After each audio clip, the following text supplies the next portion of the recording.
ಸಿದ್ದರಾಮಯ್ಯ ಸರ್ಕಾರದಲ್ಲೂ ಮೌಢ್ಯಾಚರಣೆ ಸಲ್ಲದು. ನಟ ಚೇತನ್ ಮೂಡ ಹಗರಣ ರಾಜ್ಯಕ್ಕೆ ಕಪ್ಪು ಚುಕ್ಕೆ, ಸಿಬಿಐ ತನಿಖೆ ಒಳಪಡಿಸಿ. ಕುರಿ ಕಾಯುವ ಕಾವಲುಗಾರನಿಗೆ ಗನ್ ಲೈಸೆನ್ಸ್ ಇದೊಂದು ಅಪಹಾಸ್ಯದ ತೀರ್ಮಾನ.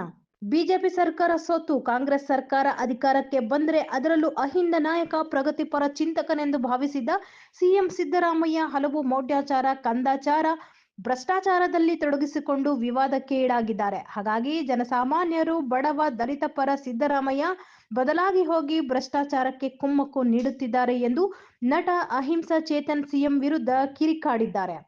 ಚಿಕ್ಕಬಳ್ಳಾಪುರದ ಪತ್ರಕರ್ತರ ಭವನದಲ್ಲಿ ನಟ ಅಹಿಂಸಾ ಚೇತನ್ ಸುದ್ದಿಗೋಷ್ಠಿ ಹಮ್ಮಿಕೊಂಡಿದ್ದು, ರಾಜ್ಯ ಸರ್ಕಾರದ ದೊರೆ ಸಿಎಂ ಸಿದ್ದರಾಮಯ್ಯ ವಿರುದ್ಧ 5 ಗುರುತರ ಆರೋಪಗಳನ್ನು ಮಾಡಿದ್ದಾರೆ. ಸಿಎಂ ಸಿದ್ದರಾಮಯ್ಯ ಸಿಎಂ ಆದ್ರೆ ರಾಜ್ಯದ ದಲಿತ ಹಿಂದುಳಿದ ಜನಾಂಗದ ಅಭಿವೃದ್ಧಿಯಾಗುತ್ತದೆ, ಮೌಢ್ಯಾಚಾರ, ಕಂದಾಚಾರಕ್ಕೆ ಕಡಿವಾಣ ಬೀಳುತ್ತದೆ, ಭ್ರಷ್ಟಾಚಾರ ನಿಲ್ಲುತ್ತದೆ ಎಂಬ ನಂಬಿಕೆ ಇತ್ತು. ಆದರೆ ಆ ಎಲ್ಲವನ್ನು ಗಾಳಿಗೆ ತೂರಿರುವ ಸಿಎಂ ಸಿದ್ದರಾಮಯ್ಯ ರಾಜ್ಯದ ಜನರ ಕಣ್ಣಲ್ಲಿ ಖಳನಾಯಕರಾಗುತ್ತಿದ್ದಾರೆ. ಅವರ ಹೆಂಡತಿ ಹೆಸರಿನಲ್ಲಿ ಮೈಸೂರು ಮೂಡ ನಿವೇಶನಗಳ ಹಂಚಿಕೆ, 68 ಕೋಟಿ ಭ್ರಷ್ಟಾಚಾರ ಪ್ರಕರಣ ರಾಜ್ಯಕ್ಕೆ ಕಪ್ಪು ಚುಕ್ಕೆ ತಂದಿದೆ. ವಿಧಾನಸೌಧ ಹೆಬ್ಬಾಗಿಲು ಮುಂದೆ ಭುವನೇಶ್ವರಿ ದೇವಿ 21 ಅಡಿ ವಿಗ್ರಹ ಸ್ಥಾಪಿಸಿ ಮೌಢ್ಯಾಚಾರಕ್ಕೆ ಬೆಂಬಲ ನೀಡಿದ್ದಾರೆ. ಎಸ್ಸಿ ಎಸ್ಟಿ ನಿಗಮಗಳ ಹಣ ಬೇರೆ ಬೇರೆ ಕಡೆ ವರ್ಗಾವಣೆ ಮಾಡಿ ಭ್ರಷ್ಟಾಚಾರಕ್ಕೆ ಅವಕಾಶ ಕೊಟ್ಟಿದ್ದಾರೆ. ಅಲ್ಲದೆ ಕುರಿ ಕಾಯುವ ಕಾವಲುಗಾರನಿಗೆ ಕಳ್ಳತನದ ನೆಪದಲ್ಲಿ ಗನ್ ಲೈಸೆನ್ಸ್ ಕೊಡಬೇಕು ಅನ್ನೋ ತೀರ್ಮಾನ ತೆಗೆದುಕೊಂಡು ಮನುಷ್ಯನೇ ಕೊಲ್ಲೋದಕ್ಕೆ ಪರವಾನಗಿ ಕೊಟ್ಟಂತೆ ಆಗುತ್ತದೆ. ಹಾಗಾಗಿ ಸಿಎಂ ಸಿದ್ದರಾಮಯ್ಯ ರಾಜ್ಯದ ಜನರ ವಿಶ್ವಾಸಕ್ಕೆ ದ್ರೋಹ ಬಗೆದಿದ್ದಾರೆ ಎಂದು ಕಿರಿಕಾಡಿದರು. 2 ವಾರದ ಹಿಂದೆ ವಿಧಾನಸೌಧ ಆವರಣದಲ್ಲಿ ನಮ್ಮ ಕನ್ನಡದ ಒಂದು ಶಾಲುಗಳು ಹಾಕಿಕೊಂಡು ಭುವನೇಶ್ವರಿ 25 ಪ್ರತಿಮೆ, 25 ಅಡಿಯ ಪ್ರತಿಮೆ, ಅದು ಒಂದು ವಿಧಾನಸೌಧ ಆವರಣದಲ್ಲಿ ಶಂಕುಸ್ಥಾಪನೆ ಮಾಡಿದ್ದಾರೆ. ಅದು ಎಲ್ಲ ಬ್ರಾಹ್ಮಣ್ಯದ ಆಚರಣೆಗಳ ನಡುವೆ ಅದು ಈ ಸರ್ಕಾರ ಇದು ನಮಗೆ ಆರ್ಟಿಕಲ್ 51 ಹೆಚ್ಚು ಏನು ಮೌಢ್ಯ ನಾವು ವಿರೋಧ ಮಾಡಬೇಕು, ಒಂದು ವೈಜ್ಞಾನಿಕ ಮನಸ್ಥಿತಿ ಬೆಳೆಸಬೇಕು ಅನ್ನೋದರ ವಿರುದ್ಧ ಇದೆ. ನಮಗೆ ಭುವನೇಶ್ವರಿ ಅನ್ನೋದು ಏನು ಕಾಣುತ್ತೆ, ಅದು ಕನ್ನಡದ ಪರ ಅಲ್ಲ, ಅದು ಮೌಢ್ಯದ ಪರ, ಕನ್ನಡ ಮತ್ತು ಒಕ್ಕೂಟದ ಪರ, ನಮ್ಮ ಭಾಷೆಯ ಪರ ನಾವು ಎಷ್ಟೋ ಕಾನೂನು ತರಬೇಕು. ಅದು ಮುಖ್ಯವಾದ ಕಾನೂನುಗಳಾಗಿರ್ಬೋದು. ಅದು ಒಂದು ರೀತಿ 3 ಲ್ಯಾಂಗ್ವೇಜ್ ಫಾರ್ಮೆಲ್ಲ ಬಿಟ್ಟು 2 ಲ್ಯಾಂಗ್ವೇಜ್ ಫಾರ್ಮೆಲ್ಲ ಕನ್ನಡ ಇಂಗ್ಲೀಷ್ ಮಾಡೋದು, ಕನ್ನಡದ ಶಾಲೆಗಳನ್ನ ಉತ್ತಮಗೊಳಿಸೋದು, ಕನ್ನಡದ ಶಾಲೆಗಳನ್ನ ಹೆಚ್ಚಿಸೋದು, ಕನ್ನಡ ಮಾಧ್ಯಮದಲ್ಲಿ ಓದಿರೋರಿಗೆ ಒಂದು ಸರ್ಕಾರಿ ಉದ್ಯೋಗದ ಮೀಸಲಾತಿನ ಹೆಚ್ಚು ಮಾಡೋದು, ಖಾಸಗಿ ವಲಯದಲ್ಲಿ ಮೀಸಲಾತಿ ಕೊಡೋದು, ಅದನ್ನ ಒಂದು ಭೌಗೋಳಿಕವಾಗಿ ಮತ್ತೆ ಜಾತಿ ದೃಷ್ಟಿಯಲ್ಲಿ ಮತ್ತೆ ಲಿಂಗ ದೃಷ್ಟಿಯಲ್ಲಿ 50% A&B ಸೆಕ್ಟರ್ ಕೆಲಸಗಳಲ್ಲಿ ಕರ್ನಾಟಕದವರಿಗೆ ಕೊಡಬೇಕು. ಮತ್ತೆ ಯಾರು ಬೇರೆ ರಾಜ್ಯಗಳು ಬರ್ತಾರೆ ಅವರಿಗೆ ಒಂದು ಕನ್ನಡದ ಒಂದು ಮಾನದಂಡ ಇಡೋದು. ಈ ತರ 5, 10, 15 ಬೇರೆ ಬೇರೆ ಯೋಜನೆಗಳು ಕನ್ನಡ ಮತ್ತು ನಮ್ಮ ಭಾಷೆಗಳಿಗೆ ನಮ್ಮ ಕರ್ನಾಟಕದ ಒಕ್ಕೂಟದ ವ್ಯವಸ್ಥೆಗೆ ತರಬಹುದು.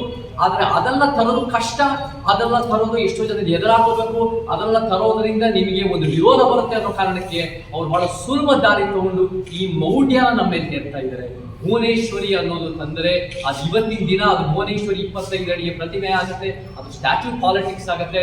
ನಾಳೆ ಅದು ಒಂದು ವಿಧಾನಸೌಧ ಆವರಣದಲ್ಲೇ ಒಂದು ಮಂದಿರ ಆಗುತ್ತೆ. ನಾಡಿನ ದಿನ ಒಂದು ಅರ್ಚಕರು ಇರ್ತಾರೆ. ಅದಾದ್ಮೇಲೆ ವಿಧಾನಸೌಧ ಯಾರು ಒಂದು ಧರ್ಮ ನಿರಪೇಕ್ಷತೆಯ ಕೇಂದ್ರ, ಯಾವುದೋ ಒಂದು ಜಾತ್ಯತೀತ ಕೇಂದ್ರ, ಒಂದು ವೈಜ್ಞಾನಿಕತೆ ಕೇಂದ್ರ, ಒಂದು ಸಾಂವಿಧಾನಿಕ ಕೇಂದ್ರ, ಅದು ಒಂದು ಧಾರ್ಮಿಕ ಒಂದು ಆವರಣ ಆಗ್ಬಿಡುತ್ತೆ. ಅದನ್ನ ಆಗದೇ ನಾವು ನೋಡ್ಕೋಬೇಕು. ಈ ಹೆಜ್ಜೆನೆ ನಾವು ವಿರೋಧಿಸ್ತೀವಿ. ಅದು ಬಿಟ್ಟು ಕನ್ನಡದ ಪರ ಯೋಜನೆಗಳು ತರಬೇಕು ಮುಖ್ಯಮಂತ್ರಿಯವರು, ಅದು ನಮಗೆ ಅಗತ್ಯ ಇದೆ ಅಂತ ಹೇಳಕ್ ಇಷ್ಟ. ಇದೇ ವೇಳೆ ನಟ ದರ್ಶನ್ ಬಂಧನ ವಿಚಾರ ಮಾತನಾಡಿ, ಜನರ ಮಧ್ಯೆ ಸಿನಿಮಾ ನಟರ ಚರ್ಚೆಯಾಗೋದು ಕೇವಲ ಸಿನಿಮಾಗಳಿಗೆ ಮಾತ್ರ. ಆದ್ರೆ ಕಳೆದ 1 ತಿಂಗಳಿನಿಂದ ನಟರ ಬಗ್ಗೆ, ಅವರ ಗುಣ ಹಾಗೂ ಚಟುವಟಿಕೆಗಳ ಬಗ್ಗೆ ಚರ್ಚೆಯಾಗುತ್ತಿದೆ. ಇದು ಒಳ್ಳೆಯದೇ. ದರ್ಶನ್ ತಪ್ಪು ಮಾಡಿದ್ರೆ ತನಿಖೆಯಲ್ಲಿ ಸತ್ಯ ಹೊರಗೆ ಬರುತ್ತೆ. ಈ ಸದ್ಯಕ್ಕೆ ಅವರೊಬ್ಬ ಆರೋಪಿ ಅಷ್ಟೇ, ಅವರನ್ನ ಸಮರ್ಥಿಸಿಕೊಳ್ಳೋದು ಅಥವಾ ದೂರೋದು ಪ್ರಶ್ನೆಯೇ ಇಲ್ಲ ಅಂದರು. ಈ ವೇಳೆ ದಲಿತ ಮುಖಂಡ ಹರಿರಾಮ್, ವಕೀಲ ಮುನಿರಾಜು ಇತರರು ಇದ್ದರು. ನಮಗೆ ಮೊದಲನೇದಾಗಿ ದರ್ಶನ್ ಅವ್ರ ವಿಚಾರ ಇವಾಗ ಒಂದು 20 ದಿನ 1 ತಿಂಗಳಲ್ಲಿ ಭಾಳ ಹೆಚ್ಚು ಮಾಧ್ಯಮದಲ್ಲಿ ಬಂದಿದೆ. ಮತ್ತು ಸಿನಿಮಾ ರಂಗನೂ ಕೂಡ ಈ ವಿಚಾರದಲ್ಲಿ ನೇರವಾಗಿ ಪ್ರತಿಕ್ರಿಯೆ ಕೊಡ್ತಿರೋದು ಒಳ್ಳೆ ಬೆಳವಣಿಗೆ. ಯಾಕಂದರೆ ಇಷ್ಟು ವರ್ಷಗಳು ನಮ್ಮದೇ ಹಂಸಲೇಖನ ಪ್ರಕರಣಗಳಾದಾಗ, ಬೇರೆ ಬೇರೆ ಸಮಸ್ಯೆಗಳಾದಾಗ ಸಿನಿಮಾ ರಂಗ ಸಂಪೂರ್ಣವಾಗಿ ಮೌನವಾಗಿತ್ತು. ಯಾಕೆಂದರೆ ಎಲ್ಲೋ ಒಂದು ಕಡೆ ಮೌನವಾಗಿದ್ದಾಗ ನಮಗೆ ಈ ಹಂಸಲೇಖ ಅನ್ನೋ ಒಂದು ಸಿನಿಮಾ ರಂಗದಲ್ಲಿ ಇವತ್ತು ಬದುಕಿರೋರ ಕೊಡುಗೆಯಲ್ಲಿ ಹೆಚ್ಚಿರೋ ವ್ಯಕ್ತಿನಲ್ಲೇ ಅನ್ಯಾಯ ಆದಾಗ, ಸುಮ್ಮನೆ ಇದ್ದಾಗ ನೀವು ಯಾರ ಪರವಾಗೂ ಇಲ್ಲ, ನೀವು ಬರೀ ಬಾಕ್ಸ್ ಆಫೀಸ್ ಕಲೆಕ್ಷನ್ ದುಡ್ಡು ಆದರೆ ಸಮಸ್ಯೆ ಆದರೆ ಮಾತ್ರ ಸಮಸ್ಯೆ.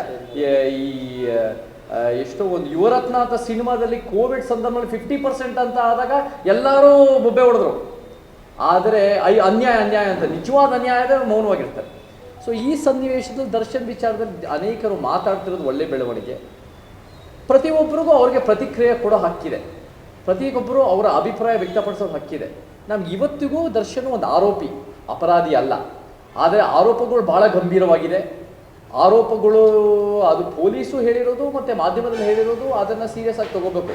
ನನಗೆ ಎಲ್ಲಿ ಕಾಂಟ್ರಡಿಕ್ಷನ್ ಕಾಣುತ್ತೆ ಅಂದರೆ, ದರ್ಶನ್ ವಿಚಾರ ಬಂದಾಗ ನಾವೆಲ್ಲೋ ಒಂದು ಕಡೆ ಅದನ್ನು ನಾವು ಮಾಧ್ಯಮದವ್ರು ಹೇಳೋದು ನಂಬೋದು ಬೇಡ, ಆದರೆ ರೇಣುಕಾ ಸ್ವಾಮಿ ವಿಚಾರ ಬಂದಾಗ ಮಾತ್ರ ಮಾಧ್ಯಮದ ಹೇಳೋದನ್ನು ನಂಬೋಣ ಅಂದರೆ ಅದಲ್ಲೆಲ್ಲೋ ಒಂದು ಕಡೆ ಅದು ಒನ್ ಸೈಡೆಡ್ನೆಸ್ ಬರುತ್ತೆ.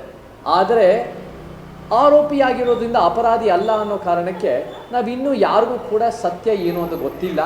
ಬಟ್ ನನ್ನ ಪ್ರಕಾರ ನಾವು ನ್ಯಾಯದ ಪರವಾಗಿ ನಿಂತಿರಬೇಕು, ನಾವು ಒಂದು ಪಾರದರ್ಶಕವಾದ ತನಿಖೆ ಪರವಾಗಿರಬೇಕು, ಮತ್ತು ಆ ಕುಟುಂಬಕ್ಕೆ ಕಳ್ಕೊಂಡಿರೋ ಕುಟುಂಬಕ್ಕೆ ಏನು ಒಂದು ಅವರ ಕುಟುಂಬಕ್ಕೆ ನ್ಯಾಯ ಆಗಿರೋ ಪರವಾಗಿ ನಿಂತಿರಬೇಕು, ಯಾರೇ ತಪ್ಪಿತಸ್ಥಕ್ಕೆ ಶಿಕ್ಷೆ ಆಗಲಿ ಅನ್ನೋ ನಿಂತಿರಬೇಕು. ಸೊ ಸಿನಿಮಾ ರಂಗ ಅದು ಒಂದು ಸಿದ್ಧಾಂತದ ರಂಗ ಅಲ್ಲ, ಅದು ಒಂದು ವ್ಯಾಪಾರದ ರಂಗ. ಸೊ ಆ ವ್ಯಾಪಾರದ ರಂಗದ ನಡುವೆ ಅನೇಕ ಪ್ರತಿಕ್ರಿಯೆ ಬಂದು ಮಾಧ್ಯಮದವ್ರ ಮುಂದೆ ಜನ ಮಾತಾಡ್ತಿರೋದು ಒಳ್ಳೆ ಬೆಳವಣಿಗೆ. ನಮ್ಗೆ ಯಾರಾದರೂ ಅವ್ರ ತಲೆಯಲ್ಲಿ ಏನಿದೆ ಅಂತ ಗೊತ್ತಾಗಬೇಕು ಅಂದರೆ ಅವ್ರು ಮಾಧ್ಯಮದವ್ರ ಮುಂದೆ ಮಾತಾಡಬೇಕು.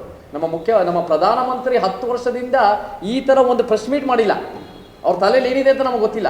ಇವಾಗ ಸಿನಿಮಾ ರಂಗದವರು ಮಾಧ್ಯಮದವ್ರ ಮುಂದೆ ನಿಂತ್ಕೊಂಡು ಅವ್ರದ್ದು ಏನೇ ಅನಿಸಿಕೆ ತಕ್ಕಂತೆ ಅವ್ರು ನೇರವಾಗಿ ಮಾತಾಡ್ತಿರೋದು ಒಳ್ಳೆ ಬೆಳವಣಿಗೆ.